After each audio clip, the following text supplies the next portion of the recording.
ರಸ್ತೆಯಲ್ಲಿ ವರ್ಮಾ ಪ್ರಕಾಶ್ ಅಣ್ಣನವರು ಈ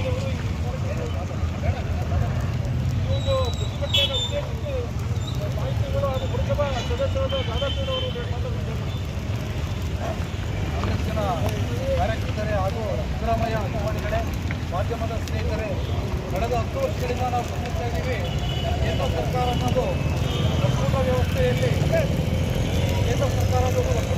ಭಾರತೀಯ ಜನತಾ ಪಕ್ಷದ ಹೊರತುಪಡಿಸಿದಂತಹ ಪಕ್ಷಗಳು ಎಲ್ಲೆಲ್ಲಿ ಆಡಳಿತ ನಡೆಸ್ತಾ ಇದೆಯೋ ಆ ಆಡಳಿತ ಪಕ್ಷದ ಮುಖ್ಯಮಂತ್ರಿಗಳನ್ನು ಅನೇಕ ನಾಳೆಗಳನ್ನು ಕೊಡುವ ಮುಖಾಂತರ ರೈಟ್ ಬಾಕ್ಸ್ ಮುಖಾಂತರ ಸಿಬಿಐ ತನಿಖೆ ಮಾಡಿಸುವ ಮುಖಾಂತರ ಮುಖ್ಯಮಂತ್ರಿಗಳನ್ನು